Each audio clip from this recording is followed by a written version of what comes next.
Good evening, and thank you so much for joining us. My name is Nauk. I am the Community Engagement Specialist at Vibe Credit Union.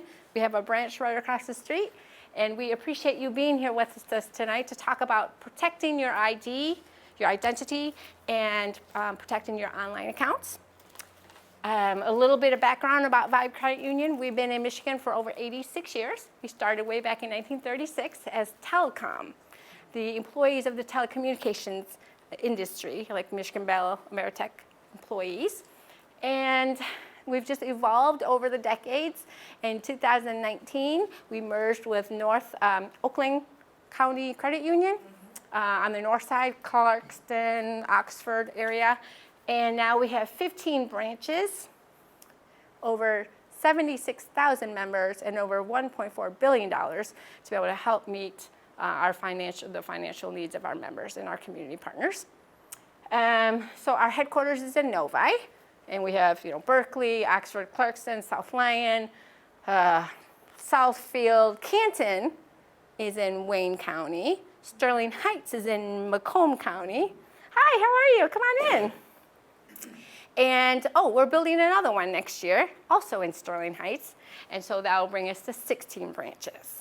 Welcome, welcome. We just got started. We were just talking about our presentation tonight on protecting your ID and online accounts, and this is my information. I welcome you to get in touch with me if you have any questions, general questions. You don't have to be my member to be able to get your questions answered, either by me or our teams in the branches. I actually had someone who saw me up in Oxford. And he texted me. He had a question because we didn't get a chance to answer all the questions in the session. So yes, sir. Do you have business cards up there with the I do have my business cards. Do we have to copy it down somewhere? Yes. Or you can take a picture, whatever you're comfortable with. But I do have my business card too. I did not put them out. Thank you. So one thing I forgot already. If you don't mind. Of course. Thank you. You're welcome. And I'll put the rest up here. Oh, did you want one? Margaret, thank you. Thank you. Here, I'll put the rest up here. Okay, so that's my information. So let's go ahead and get started. So the Federal Trade Commission is a division of the federal government that's supposed to help us as consumers. Every year, they publish a snapshot of what happened that year. So these numbers are a summary of what happened in 2023 when it comes to us as consumers and fraud. So let me summarize it for you. The top 5 frauds that were committed against consumers are as follows. Number 5, business and job opportunities. Number 4, investments. Number 3, prizes or sweepstakes, lotteries, things like that. Number 2 is online shopping and negative reviews. And the top one is imposter scams. So we'll touch base on all of these to give you a little bit more detail as to what they are, what they entail, and how to avoid being a victim of them. So last year, consumers reported over $10 billion lost to one of these scams or others.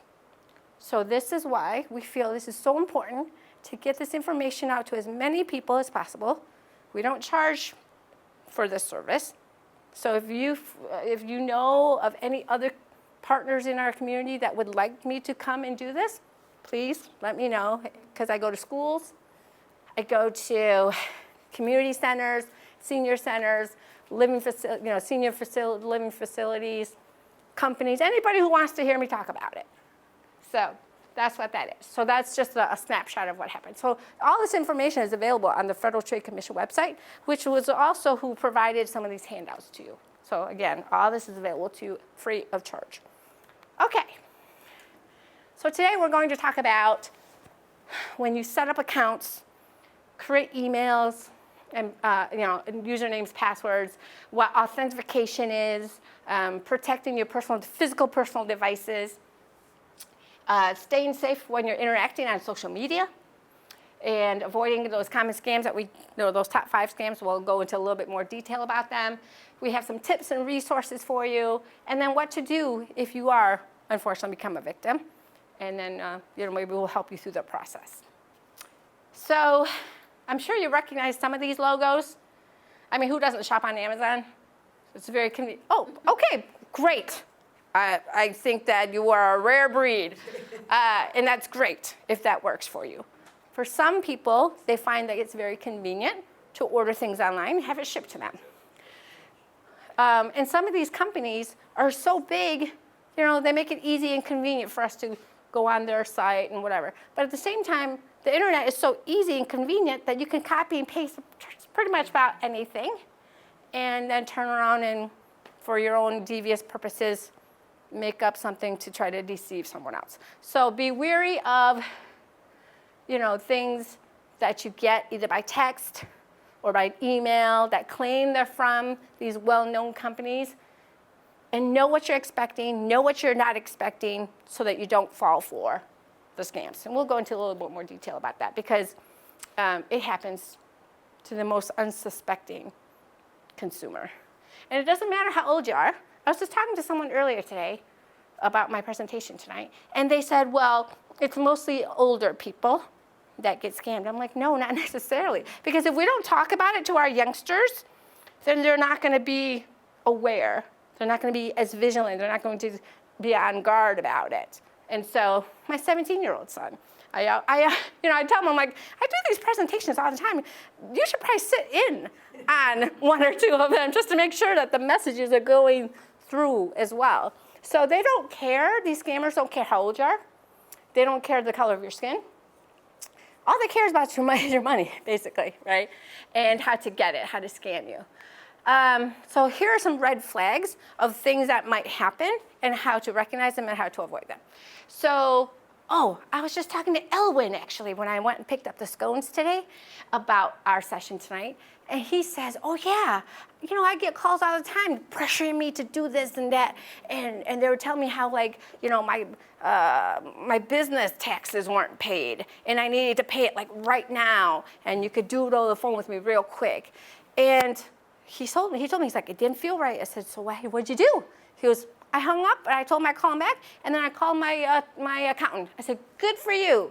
You verified something that you weren't quite sure about. You trusted your gut, and it turned out to be a scam because he was pressuring him, right, to do something right now. We don't have much time. Really?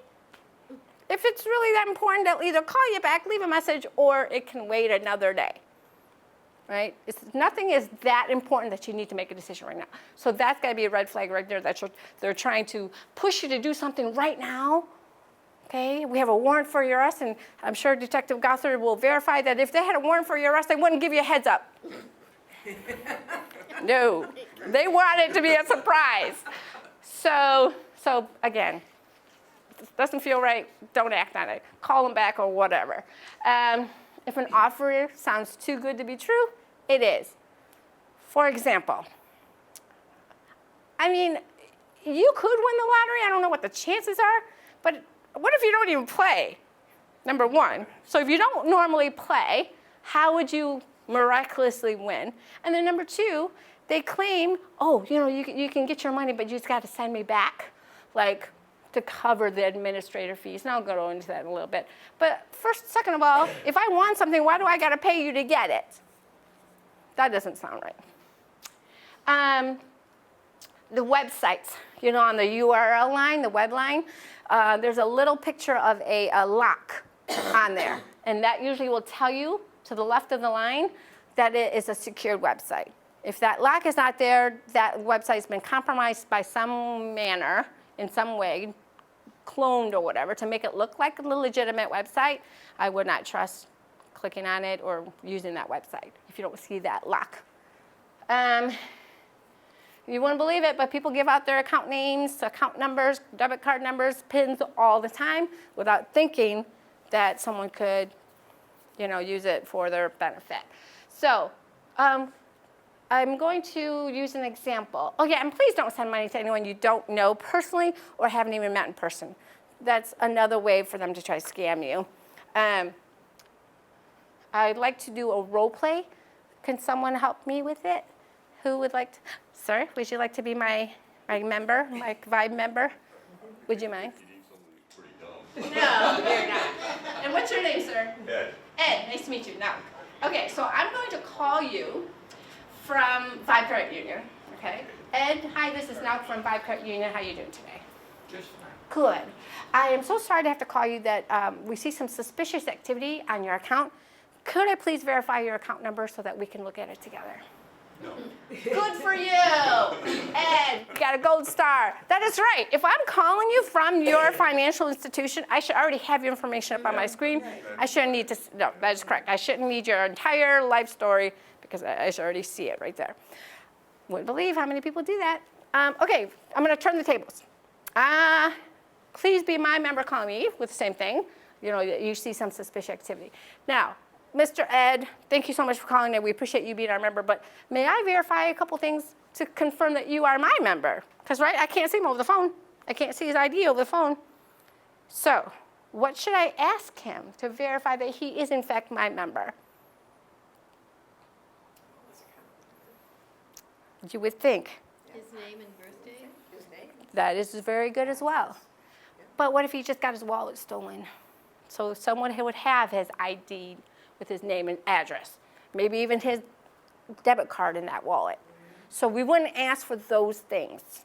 I would ask for other things, out of the wallet type questions that only he as my member would know. For example, Ed, I appreciate you being my member. I'd like to verify, you know, that you are and truly, in fact, my member. So could you please confirm? I noticed you and the lovely wife, Anna, were out yesterday shopping. Could you please confirm one of the stores that you were at yesterday and use your debit card at? Right? So only they would know that.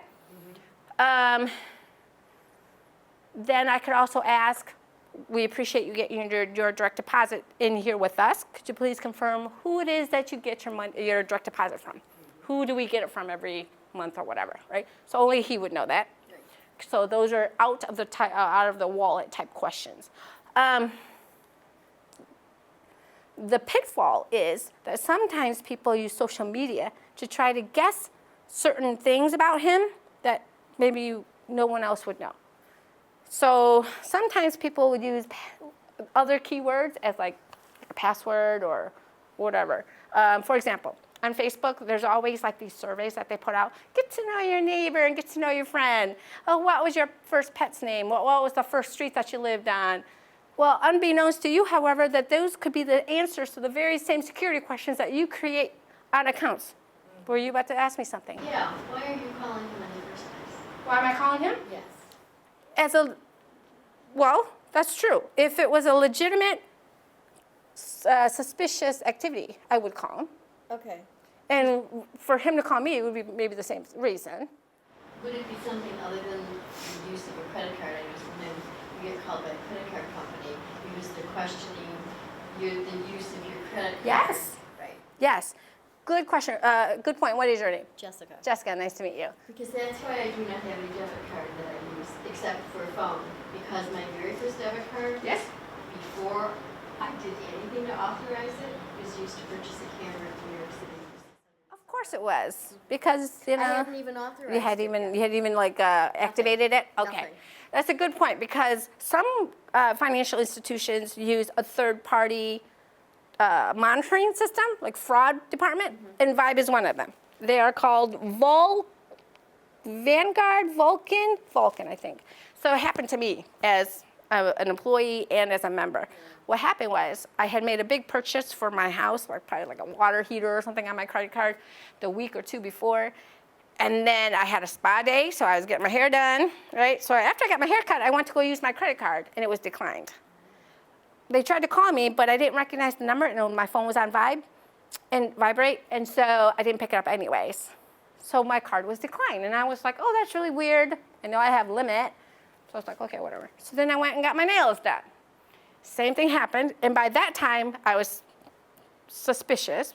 So I checked my phone, and I noticed I missed a call from an 800 number, which is our third-party Vanguard, third-party fraud monitoring company.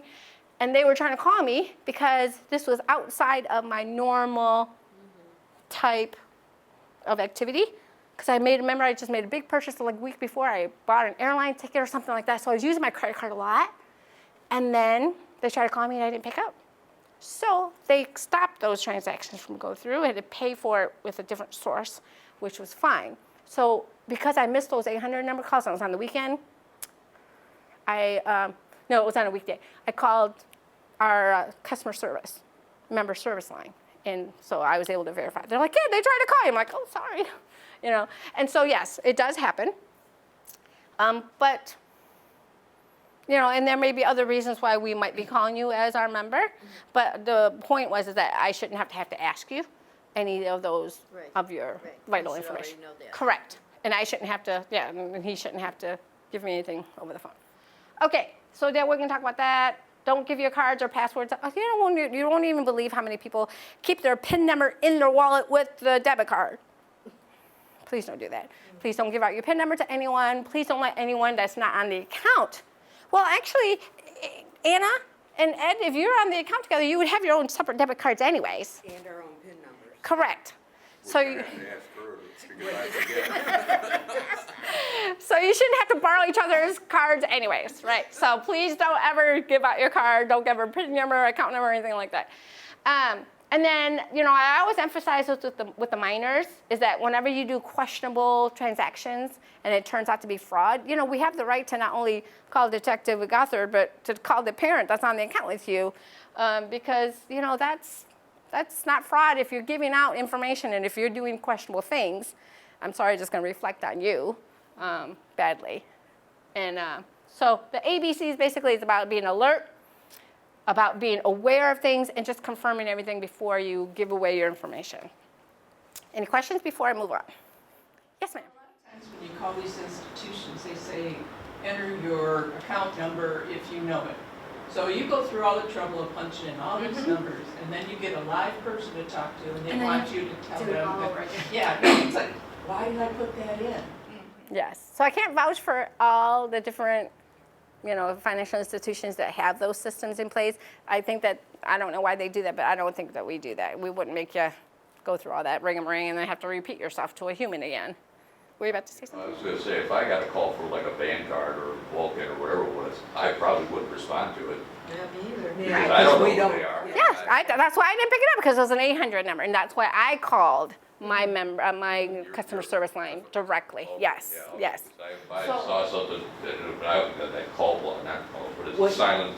Yes. If it's not I in know, my. so if they're not in our Yes. address If book. they're not there's in your gonna be- contact list, I'll see absolutely. a call, Right. But then I don't call them back. Right. I don't know who they are. Exactly. Even if it's got 800 numbers. Yeah, and that's why I missed those two as well. So it happens, again, to the best of us. But again, the point is that you have the power within yourself to verify, confirm, you know, in these things.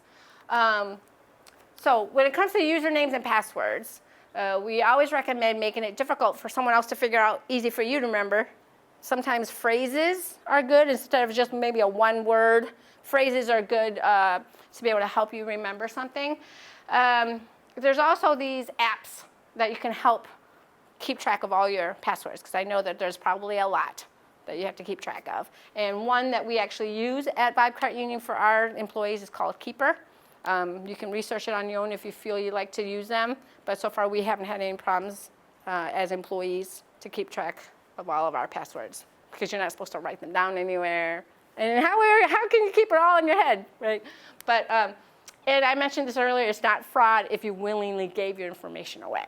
How can that be though, isn't it fraudulent for they're committing a fraudulent act? They are, but They are. you gave your information away. I You're meant, a victim of it. right, It's no. still If you fraud. are legitimately a victim by, you know, someone doing that, I meant like giving your debit card away for someone to use it. Oh, okay. That is Okay. not fraud if you gave your daughter your debit card to go. I see. If you give it to someone you think you know. That or you that trust, is- right. Or they pass Yes. it on, okay. Like I had a mother who would, you know, her daughter's not in the account, but she would give her daughter the debit card to go get money from the ATM for her. And unfortunately now she's got your card and the PIN number, but who's to say next week she's gonna get in a fight with you and gonna go do it without your permission, but all this time you were giving it with your permission. That one time, without your permission, I'm sorry, it's still not fraud. because, yeah, that's what I meant. But if you were truly a victim because they scammed you into giving your information away, and hopefully we can catch it in time before anything happens, but typically you're protected against fraud. Credit reports. Has anyone checked theirs recently? Good for you. Did you? Fraud alert on. Okay, good. And what's your name? Kathy. Okay. Now, my thing about fraud alerts is that fraud alerts only last a certain amount of time and They they do. do so much. Yes. So is a credit freeze better? Yes. Okay. I was just about to touch base on that. Thank you, Kathy, for the segue. When you freeze your credit reports, nothing will happen because it's frozen. So what you do have to do is you have to contact each of them, the three of them, to freeze your credit report. And when you need it, so a couple years ago I had to buy a new car. Who was I just talking to about buying a new car? Yes. That's why I'm paying cash. Well, I'm not. So, so I had to apply for a loan. And so I hit Mr. Deer on a dark country road a couple years ago. And so I unfroze my credit reports because I didn't know which one my credit union was going to pull from. They usually pull two because they're all different from each other. So we have to have at least two to, reference.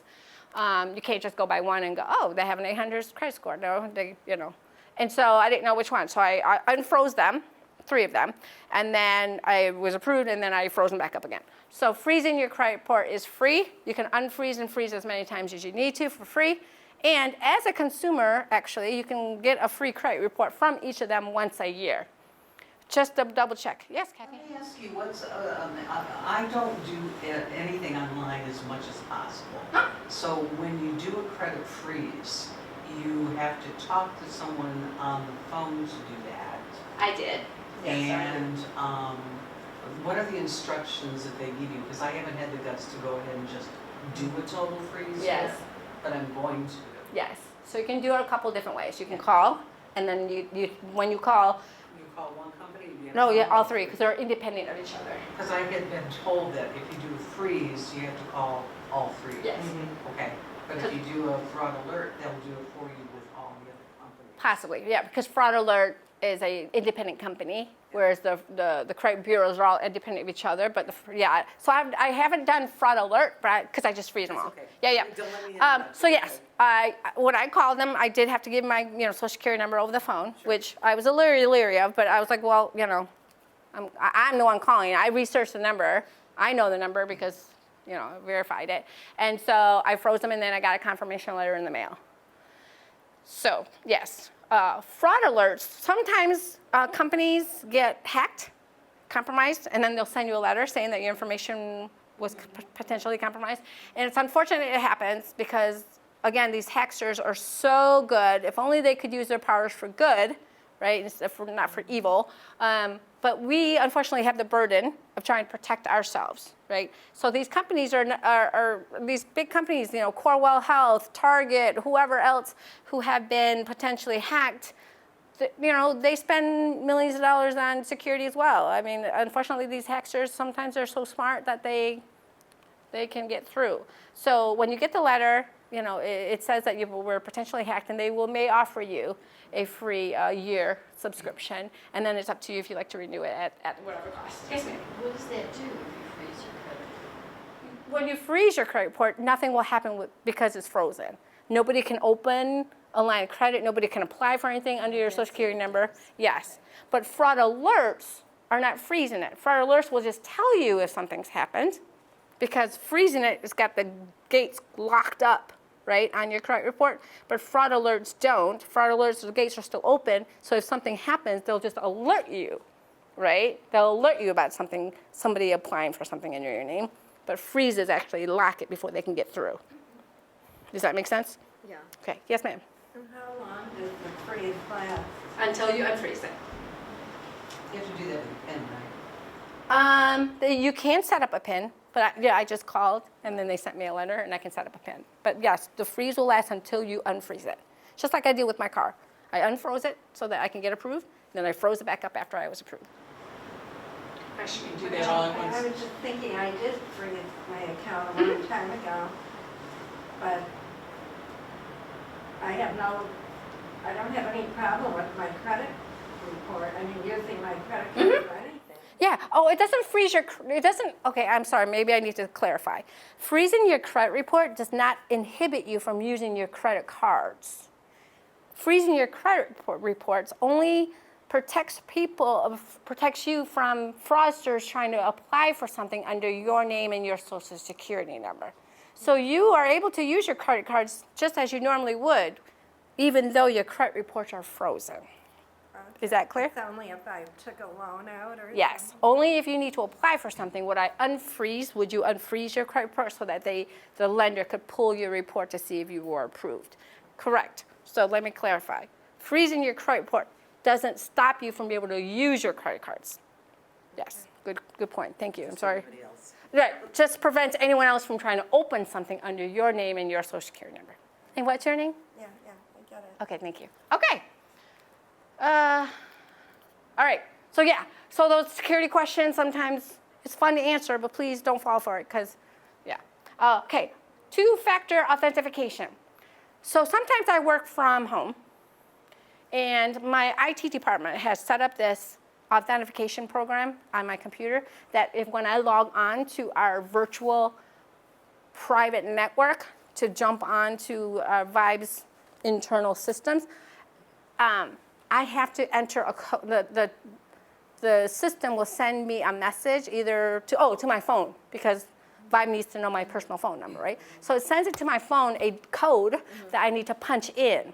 So that's the two-part authentication. I signed on, then it sends me a code to my cell phone, then I put that code in to the computer, and then I'm allowed in. Because they want to protect their system, right? They don't want me to get hacked and then compromise their system. And I want to make sure I'm protecting myself. And so that's what that two-part authentication is. Sometimes, if you're searching online and these ads will pop up, and one of them is like, oh, your system needs to be updated or upgraded or something like that. I think I go into it a little bit later. But, allow me to, I'm IT, allow me to remote in and out, I'll fix it for you. Or, we detected a virus. So these are scare tactics to get you to give someone remote access into your computer. Please don't ever do that. You don't know these people, right? You don't know what they're gonna do once they get in your computer. Who likes to go to the movies? I have no idea. Who doesn't, right? There's a movie that was out in the theaters a couple years ago, and now it's available on Netflix. It's called The Beekeeper.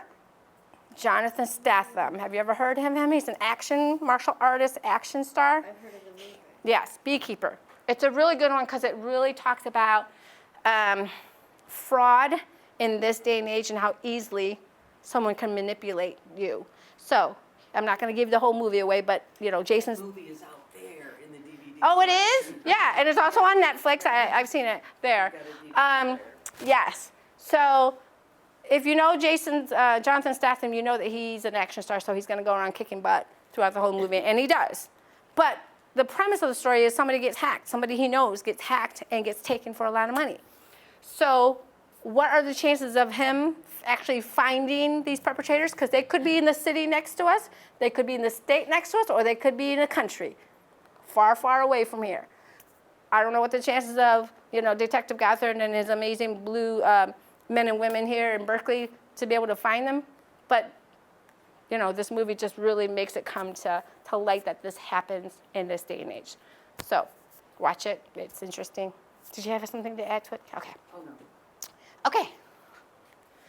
All right. So we're talking about our computers and personal devices.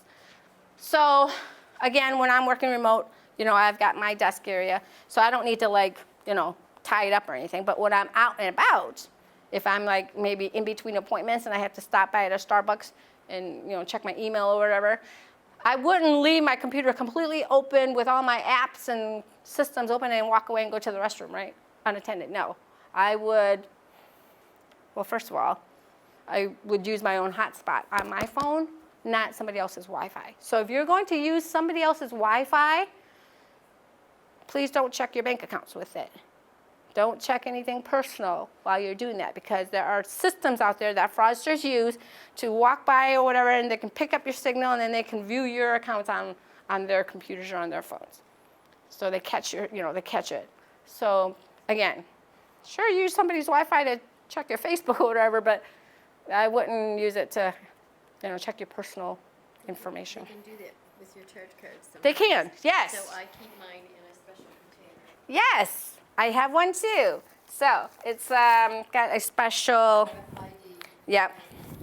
And I protect only my debit card because that's where my money is, right? My credit cards I can always shut down. Yes, yes. So this sleeve's got a little protective material. Any of those with you? I don't, I'm sorry, I only have the one. No, I've got one, but I think they wear out after. They do, yeah. And so that's why she's got the big metal one. They have them at the hardware store on 11 Mile, Ace Hardware. They're Yeah. not expensive, and they're really nice. Okay. So you So she's got all of her cards in there. I just have the one, right? You have all of your cards in I there. have several cards and my driver's license Yes. and the 2 charge cards that I use, and there's something Yep. else. So I have this one protected, and then my IDs from the Secretary of State. They also gave me a protective sleeve. Right. Yep. Yep.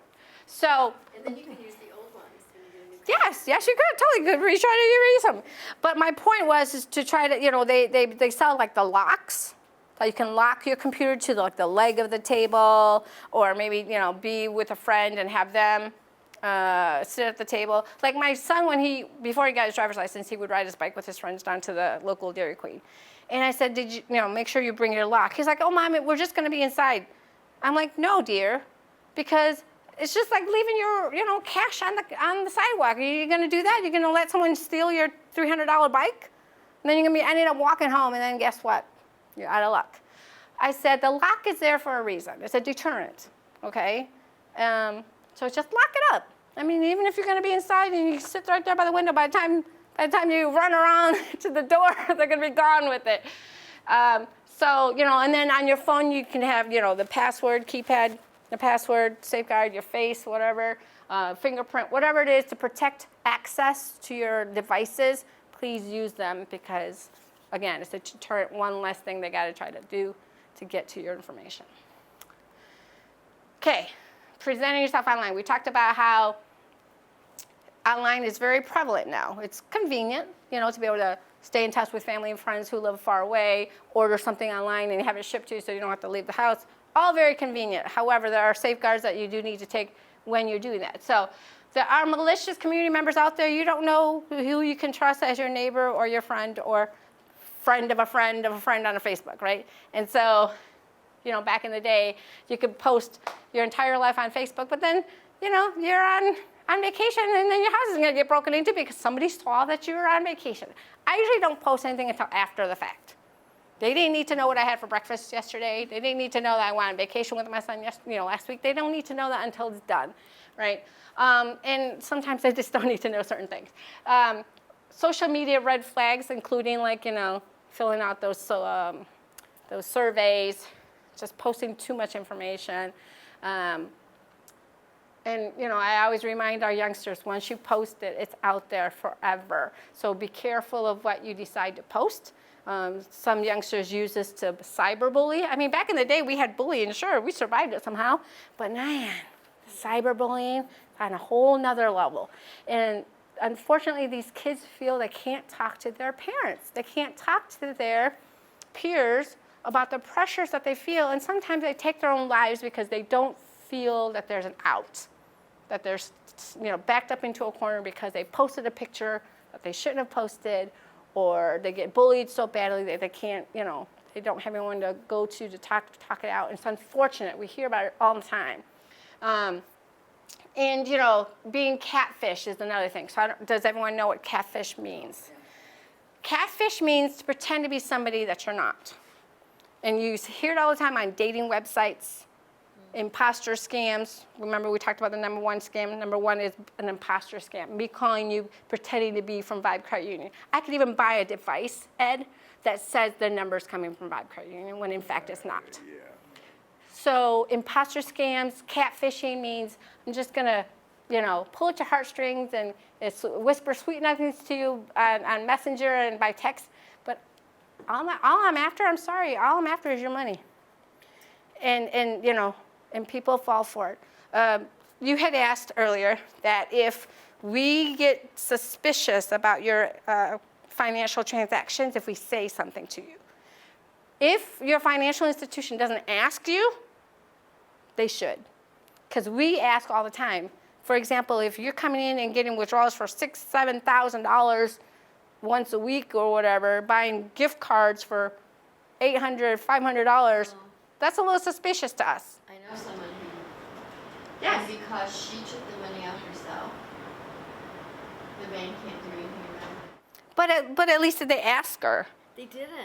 Oh, they didn't, see? They didn't. Yeah, The see. only one, she apparently was on the phone and these people threatened her Mm-hmm. family. yes. And so she ran around. The only person she went to the post office, she went to her bank, and she went to the drugstore. And the only one who asked her was the woman at the drugstore. Wow. Because she was getting gift cards and she withdrew $5,000 in Oh, cash wow. at the bank Yeah, no. and lost it all. Can you tell us why the gift cards? Do you know why the gift cards are a red flag? Well, that's because they're not going to, I don't think they're traceable. They are not. Absolutely right. They are not traceable. You can buy gift cards physically, right? The ones in the drugstore, activate it, and then you could lose it in the parking lot, and you're SOL. Like, I'm sorry. It could be for anybody. It's worth cash. Once it's activated, it's good as cash. Now you can buy gift cards electronically and send it to somebody over the phone. That's just as untraceable. And so these scammers will call you, and oh my gosh, I really, my car broke down last week. I could really use your help. Could you please send me, a couple $1,000s in gift cards so I can, who does that? Oh, and people fall for like the DTEs and the consumer saying, we're gonna shut off your power unless you pay me right now. You can pay me in gift cards. Why would DTE accept a gift card for a payment? No. It's just like, you might as well pay me in peanuts, right? But gift cards is because it's untraceable. So once it's activated, anybody can have it. Okay, don't be catfish. Don't catfish anybody and don't be catfished. No, don't be a catfisher and don't catfish anybody else. Okay, so we talked about some of these already. Remote access. Oh, I got to install your virus protection. Update your software. Don't do that. Don't let anybody access your computer. Vishing is when they try to talk to you, Ed, through the phone, but using my voice, right, by phone calls. Smishing is by texting or emailing. I get texts and emails from fraudsters all the time saying, we need to confirm your delivery from your PayPal. those, Yes. yeah. First of all, I don't even have a PayPal account, so I know this is fake. Okay? Know what you're expecting. So I know I wasn't expecting anything from said shipment. Text or email, and don't click on anything. I even get emails at work saying, oh, this is your manager. We need to talk about, your vacation days or whatever. Click on the link, So these scammers will send it to anybody and anyone in hopes that they'll catch someone who will fall for, and they click on that email, and then they compromise not only my computer, but then they have access to my whole company's. It's called social manipulation or social engineering, where they use one person to get into the door, right?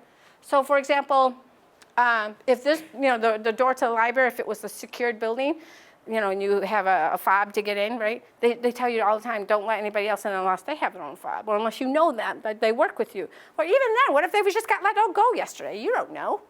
So they always say, don't open the door for somebody in and out of a secure building, because you don't know, like schools, a kid's coming out and I'm going in to present. I'm not gonna just, go in after them because I know I need to check in. So I let them shut the door, and then I buzz, and then I say I'm there for whatever reason. So social engineering is all about, again, catching you off on your bad day when you're off guard to try to manipulate you to take advantage of you. Okay, don't give everybody your information. Phishing with a PH is not good. Ed, you like fishing with an F? Sorry, what? You like fishing? You don't like go fishing? He doesn't go. Oh, okay. Well, then fishing with an F or PH is not good for you then. Okay, yeah, so if you get emails from Amazon or Apple, they're trying to fish you for information, try to catch you on your off day. Okay, here's a big one we see all the time. You get a check in the mail by FedEx overnight shipment saying that you just won $3,000. but before you take it into the branch, to take it to your local financial institution to cash or deposit it, just, once you do it, just send me back like $100, $200 to cover the administrative fees. So again, if you want something, why am I paying to get it, right? But people fall for it because, well, it must be important because I got it by FedEx overnight. Well, guess who's paying for that? You. Once you give them money, and it comes with that letter stating that and people will fall for it.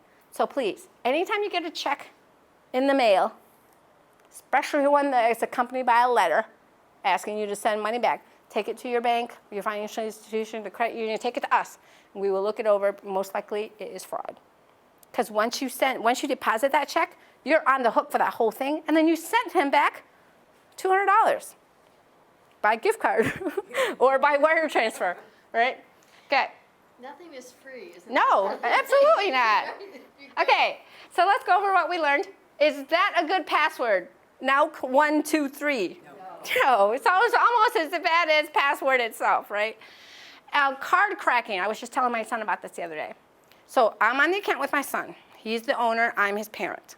He gets his own debit card. I can get a debit card to his account if I wanted to, but I can view his accounts online.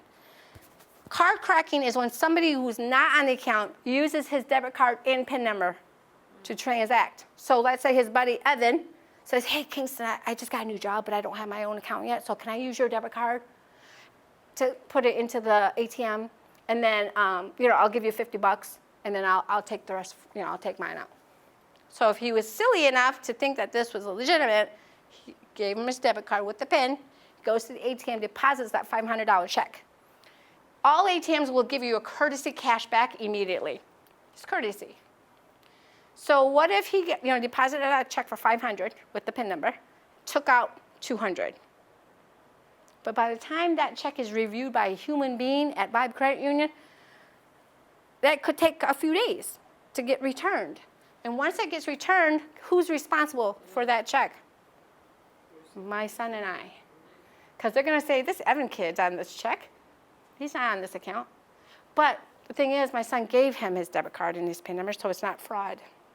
He willingly gave it out. So they will not trust him the next time he is, something similarly that happens, because it happened and he gave it out. So that's what card cracking is. Please don't fall for that. And we talked about the phishing, smishing, and spoofing. Okay, so we have some resources. I gave you a bunch of things to take away, and then we've got some websites. Annual credit report is also owned by one of the credit bureaus, and I forget which one, but you can always get a free credit report there. Don't click on anything. We always tell you, don't pick up a call from somebody calling from us unless, we grew up in the day and age where we had to be polite. You don't hang up on somebody, My brother, I get, scam calls all the time. He's like, why don't you pick it up? I'm like, because I didn't recognize the phone number. He's like, well, that's why you pick it up and you say hello. I'm like, no.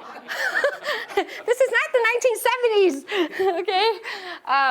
And so, it's okay to hang up on somebody if they're pressuring you. Just hang up. If it's important, they'll call you back. If it's some detective, from Calhoun County in Kansas telling you that they got your grandson in custody and that you need to pay him over the phone with a gift card, hang up the phone and call your grandson. Call your daughter or son, make sure that they're okay. Yes, ma'am. I've got a good one. What? Whenever I got that call, I would say, it would do him good to Yes. Yes, that's right. He can have, that's right. Enjoy that 24 hours of self-learning, self-reflection. Yes, but call the source. I was a treasurer on a board a couple years ago, and I was just talking to my president about an upcoming event. And then all of a sudden I got an email from her stating that she wanted me to wire transfer some money to this company. And I was like, well, that's really weird. I was just on the phone with her. Why didn't she say anything? So what did I do? You called her. Called her. Called her the number that I have for her, that I normally call her to. I didn't respond to the email because that's not her. The email was not even from her. It was a variation, right? But it had my name on it. It had her name typed in.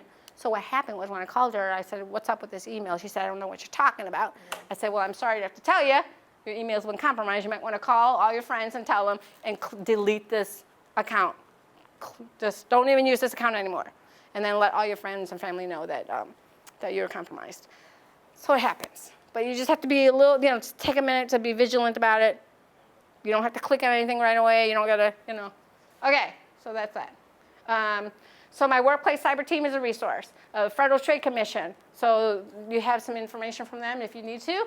And then our website, we also have additional information on our website if you ever feel the need. Now, also your local police department, Detective Gothard, Berkley PD, Oakland County.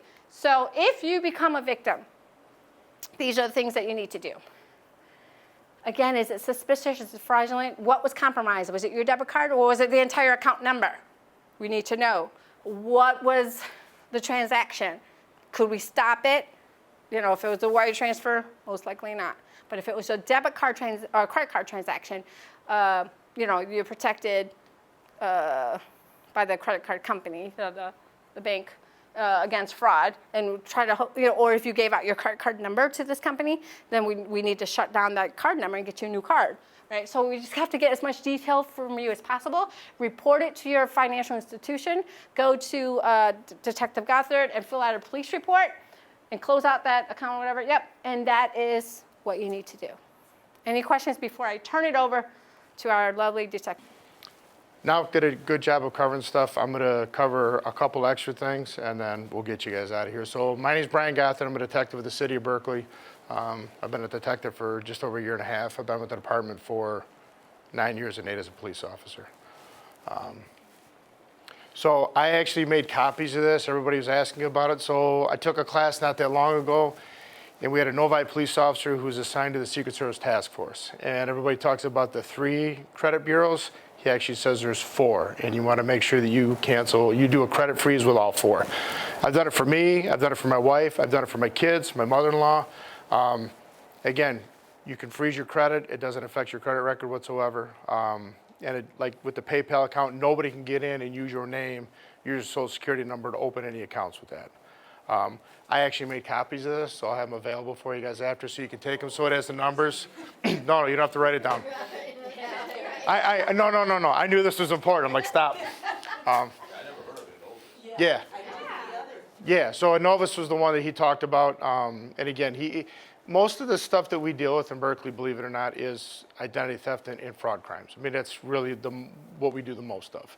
And we'll get into, what I have on here is actually examples of cases that I've worked. I will be honest with you, the probability of us solving these cases is probably slim to none, and the reason being is I'll do the search warrants, find all the stuff out, and they'll be as soon as they're out of state, I have no jurisdiction. As soon as they're out of the city, I really can't do anything. They're out of the country, like I can follow to a certain point, and that's why being vigilant is so important, and that's why it's good for you guys to question everything. I don't know how many Ronald Reagan fans are here, but trust but verify. I mean, you do want to trust that it's them, but you always want to verify. You want to take the opportunity to do that. So, again, I'll have this for you guys so you'll have it. How it works for your freezing your credit, you basically block access. They can't open an account in your name. So whether it's PayPal, another credit card, a loan, they can't do it. So it protects you from the future. Like Knox said, if you're going to open a line of credit, if you're going to do a car loan, you have to unblock it, unfreeze it for a little bit so they get in. And once it's done, go ahead and freeze it again, and you're fine. Your existing creditors, debt collectors, government agencies who still have access to look at your credit. And that was the big thing. You can still use your current credit cards, revolving accounts, but you won't need to, you'll just need to unfreeze it to open a new line of credit if you need to. Could be done online by phone or by mail. Again, I'll give you those. And then freezing your credit doesn't affect your credit score. A lot of people worry about that, but it has no effect on your credit score. I just have a quick question. Yeah. If you lose a charge card and you have to call the bank to get a new one, do you have to unfreeze your? No, because it's an existing account. All it is, all freezing your credit has to do is with new accounts. So if you have an existing debit, existing credit card, that's all still good. You're just getting a replacement for it. Yeah. So one of the biggest things we hit is people hit you up and they put fear in you. It's like, the big one we have is you'll get a text message stating your financial institution, credit card company, utility. They say they're from that. I've actually had my phone I have USA Insurance for my banking, and my call comes through and it's USA Insurance, so I answer it. Hey, Mr. Gothard, blah, blah, hey, our system's down, so we couldn't send you a text message. They're smooth. They have it all down to let you know it's not down, it's fraudulent activity in your account. Everybody at USA has a extension number. So what's your extension number? I'll call you back. Well, I have an operator number. Click, because it's not true. And you have to, if you're not sure about something, stop. Nothing's immediate. Like Knox said, there's nothing immediate. Even if your nephew's in jail somewhere, he's going to be fine for a little bit. So there's nothing that you need to do immediately. Just hang up and call that institution to make sure that you know that it is legit. And again, they can spoof the number. So I got a number from USA that said USA was not. I've had 2 cases in the city of Berkeley where the number said DTE Energy, and it was an 800 number from DTE Energy. It was not DTE Energy. Yeah, so they do it. And then you'll get emails that will appear coming from your financial institution, your credit card company, utility company. We'll go over that in a second. And it'll say that you've got something, you need this, there's an alert, click on this. And then you're going to get it at a person at the door, and we call these are the gypsies. So they'll come up to your door and say, ma'am, you need some work on your roof. So you don't go open the door. Well, it's not that you open the door. It's like they go up and do the roof, and they go, okay, we got your stuff done. Now it's $5,000. So again, you don't need any work done. If you actually need legitimate work done, tell them thank you, move on. You can call somebody to come out and take a look at it, have another neighbor look at it. But they'll come and say, hey, it needs to be done right now. As soon as you do any work, as soon as you pay them money, you're out the money. Because again, you willingly gave it to them. It's a fraud, but once you give them that money, there's not a whole lot we can do. All right, so some examples are, like I told you, the one, this is DTA and your account is in arrears. You'll need to pay the money right now so that your power doesn't get shut off. That person got that. The guy had him go down to CVS to do a Western Union transfer. Then go to another place to do another Western Union transfer. As soon as you get outside of the normal transactions, like if I owe you money, just bill me, send me the bill in the mail, and I'll pay it. So they'll do that. We're going to shut your power off. They get you scared.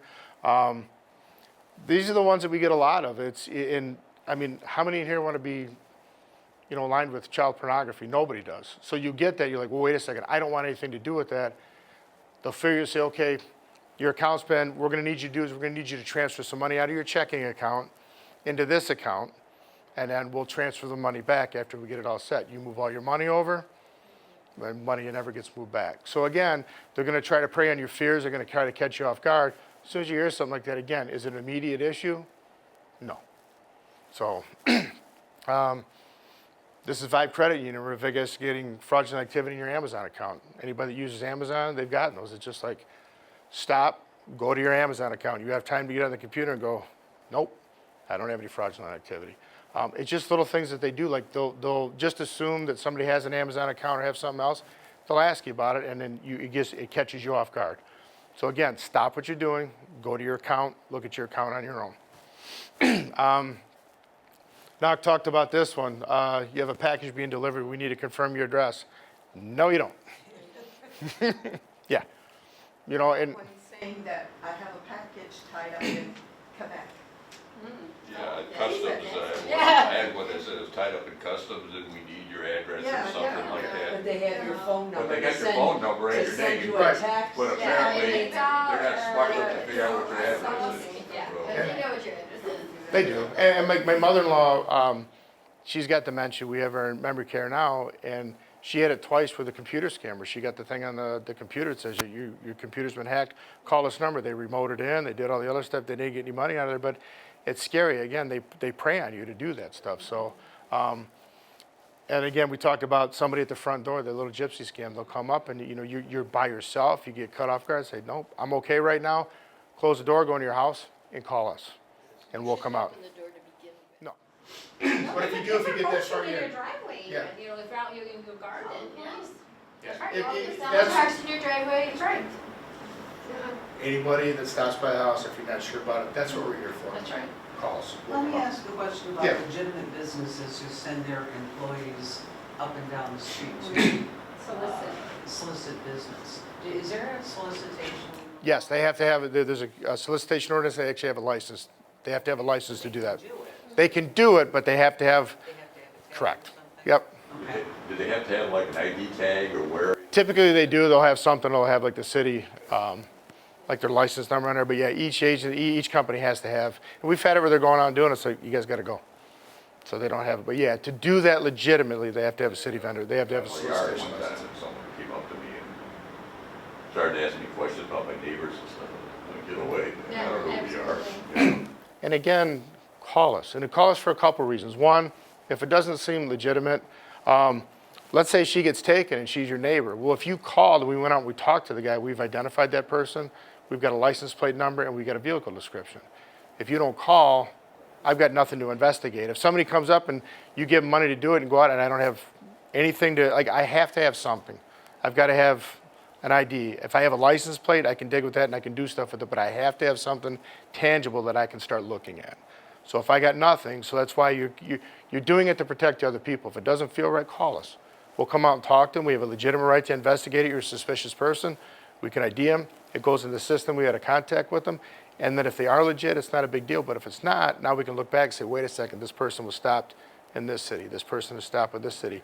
We have a database where we can search a lot to see that. For something like that, would you call 911 or would you call like the phone number of the You can just call the station numbers, fine. station Yeah. number? If you feel threatened, if something doesn't seem right, by all means call. No, but I mean, just to Yeah. report someone like that, Yeah. you wouldn't use a 911 number No. to report something like that. But again, if it's something that you like, you get that hair in the back of your neck standing in there, then call, yeah. Calling your phone number direct, you gotta look it up, like I don't have Well, your yeah. police phone I think I'm number, gonna put it on my phone. you know, in now. my contact list, although now I think I will, you I know? mean, just so you have it. Yes. But I mean, as goofy as it sounds, like when I teach new guys, it's like we have this vast computer data that we have everything. Well, I can see, I'll be honest with you, I can look back, if you've ever been stopped and got a ticket, I can look back and look at it. And all that does is it helps us look for other people that are not doing good things. So again, have us come out and talk to that person, ID them. It's not a big deal. That's what we're here for. So don't be afraid to use us for that. Do you have any questions on some of these? Again, these are just some of the ones that I've had in cases that I've worked. Is stuff that you get in the mail generally safer than like text messages, emails and stuff like that? Because we're constantly getting stuff, oh, this has been hacked, you know, and your Social Security, all your information is out in the open now, or, and I think we've got, what, 5 or 6 of them Yeah, already, we've where got a few. some organization's been hacked, and it comes in the mail generally.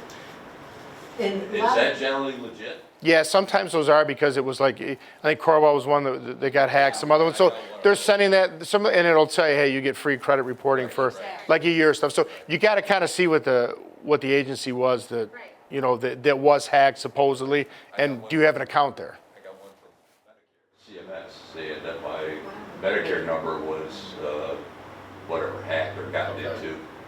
And then I started, it had offered the free thing, so we did all that, and I'm thinking, oh yeah, they also said I'd be getting a new Medicare card in 3 or 4 weeks, and I haven't got the Medicare card, now I'm thinking, wait a minute, was that a legitimate letter? You know? I mean, call Medicare. I know it's a pain, it's the federal government, but you might want to do that just to, again, it goes back to that trust and verify. Okay, this looks legit, I'll do it. I haven't gotten anything.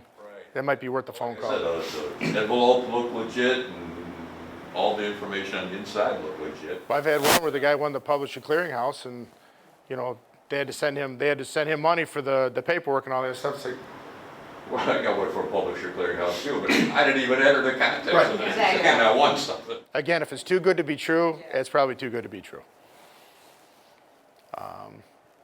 So how to verify? Somebody calls, say, we're from DT, we're going to shut your power off. Okay, thanks, I'm going to call DT. Hey, this is so-and-so. They'll have your account number, look off your address.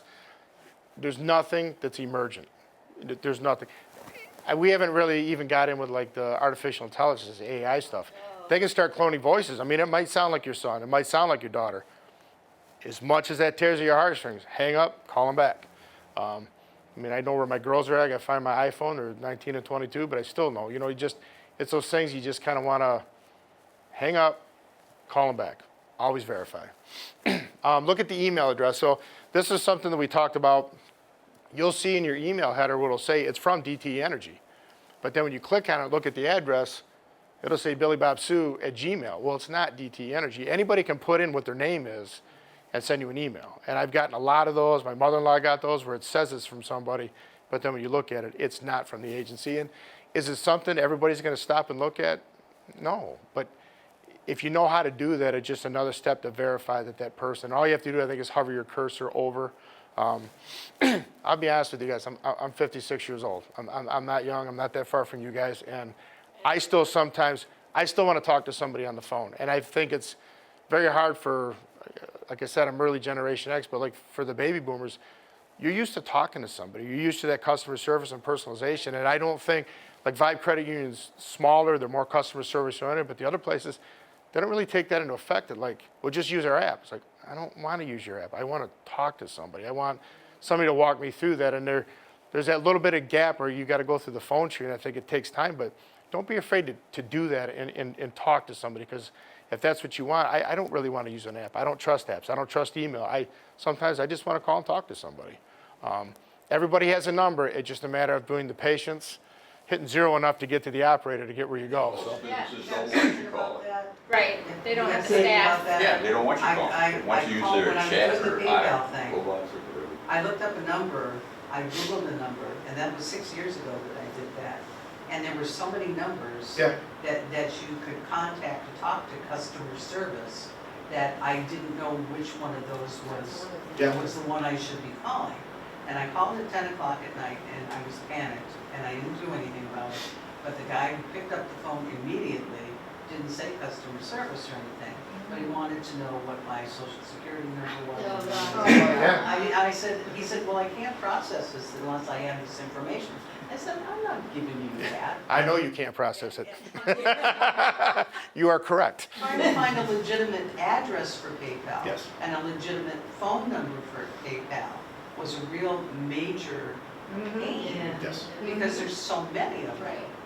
So so I just went through the whole thing and hoped they did the right thing.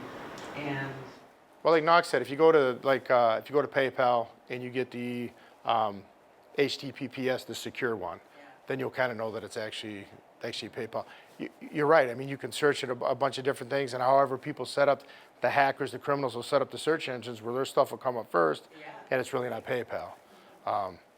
PayPal's one that we get a lot. Yeah, because it's so common. And if you haven't gotten, anything, your credit was not compromised, you haven't been charged anything, I think you're safe that you haven't given out information. Yeah. But I would definitely, check your credit reports and then freeze them so that nobody can. well, I'm thinking that freezing is the way to go now. Yeah, for sure. Mhm. So number 3 there, before we forget, so we talked about the Apple gift cards and the Google Play cards. Bitcoin is another one. It's untraceable. Once you put your money into Bitcoin, we cannot get it back for you. But again, it goes back to the same thing. This is DTE. We're going to shut your power off. We need $5,000 in Bitcoin. Okay, so as soon as you get out of the realm of a normal currency, like what you would normally do, there's a problem. But people have been scammed with it, whether it's the pornography thing, whether it's something else, but they'll do it and they'll come up and we've had people lose $70,000 of Bitcoin. I mean, just not paying attention. It's like, if it doesn't seem right, as soon as you get out and you get into those things that are untraceable, it's a scam. Stop.